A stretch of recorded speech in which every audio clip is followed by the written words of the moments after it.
आगामी 2024 के लोकसभा चुनाव के मद्देनज़र भारतीय जनता पार्टी की सरकार ने अपने 6वीं लिस्ट जारी कर दी है। इन 6 लिस्टों में भारतीय जनता पार्टी ने अपने 405 लोकसभा सीटों से अपने उम्मीदवारों को उतार दिया है।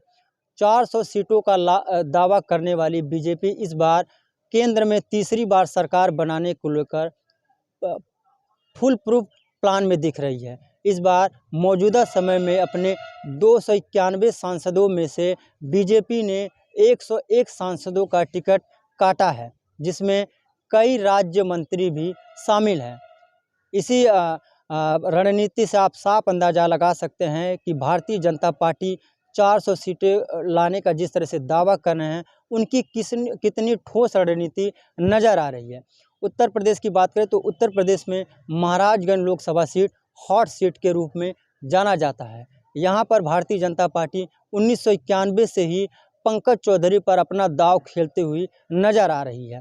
पंकज चौधरी को 1991 से ही बीजेपी लगातार महाराजगंज लोकसभा क्षेत्र से भरोसा जताकर उतार रही है और लगातार महाराजगंज लोकसभा सीट पंकज चौधरी बीजेपी के खाते में डालते हुए नजर आ रहे हैं। 2024 के लोकसभा चुनाव में भारतीय जनता पार्टी ने पंकज चौधरी पर एक बार फिर से भरोसा जताया है और उन्हें अपना उम्मीदवार बनाकर उतारा है।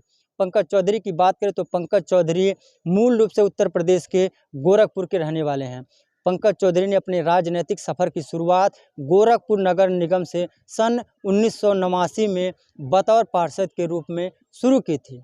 भारतीय जनता पार्टी ने 10वीं लोकसभा से पंकज चौधरी को महाराजगंज लोकसभा सीट से अपना उम्मीदवार बनाकर उतारा, जिसके बाद से पंकज चौधरी ने बीजेपी के खाते में महाराजगंज लोकसभा सीट डाला था।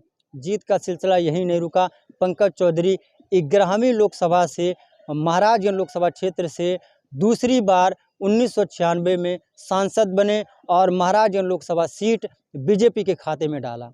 हालांकि 1999 में पंकज चौधरी को समाजवादी पार्टी के कैंडिडेट कुंवर अखिलेश सिंह से हार का सामना करना पड़ा था, लेकिन उसके बाद भी भारतीय जनता पार्टी ने पंकज चौधरी पर भरोसा जताना नहीं छोड़ा और उन्हें 2004 में फिर से अपना उम्मीदवार बनाकर उतारा, जिसके बाद से पंकज चौधरी ने पार्टी के उम्मीदों पर खरा उतरते हुए पार्टी को फिर से बड़ी जीत दर्ज करते हुए 2004 में पार्टी के खाते में टिकट डाला। 2009 में पंकज चौधरी को कहीं ना कहीं हर्षवर्धन सिंह से हार का सामना करना पड़ा था, लेकिन उसके बाद भी भारतीय जनता पार्टी ने पंकज चौधरी पर अपना भरोसा जताना नहीं छोड़ा और उन्हें 2014 में फिर से मौका दिया, जिसके बाद से पंकज चौधरी ने फिर बीजेपी के खाते में महाराजगंज लोकसभा सीट जीत के रूप में डालने का काम किया।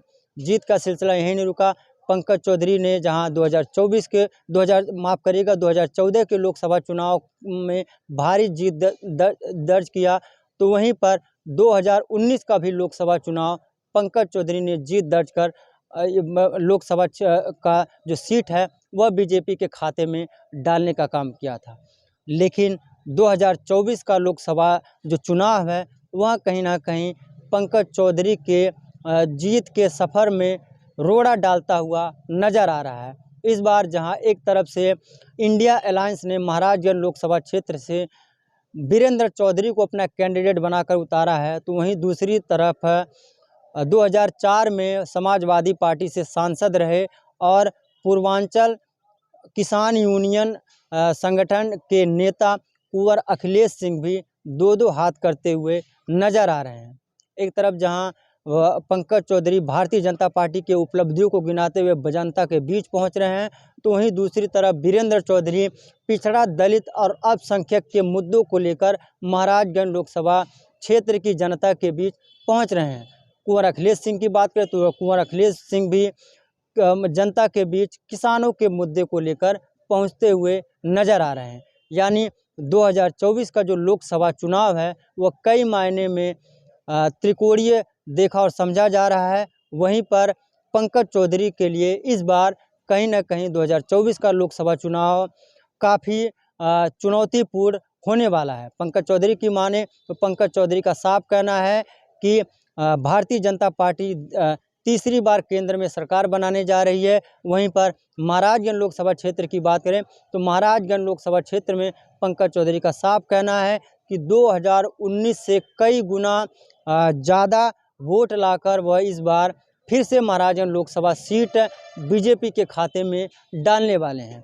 अब देखने वाली बात यह होगी कि जिस तरह से पंकज चौधरी जीत का दावा कर रहे हैं और जिस तरह से इंडिया अलायंस गठबंधन के प्रत्याशी वीरेंद्र चौधरी महाराजगंज लोकसभा क्षेत्र से चुनावी अखाड़े में उतरे हैं, तो वहीं जिस तरह से 2004 में समाजवादी पार्टी से सांसद रह चुके कुंवर अखिलेश सिंह भी चुनावी अखाड़े में दो दो हाथ करते हुए नजर आ रहे हैं। क्या पंकज चौधरी के लिए 2024 का लोकसभा चुनाव जीत के लिए आसान हो पाएगा? यह फिलहाल 1 जून के चुनावी नतीजे में ही सामने आ पाएगा। अपने सहयोगी के साथ मैं संजय कुमार, जनतंत्र टीवी, महाराजगंज।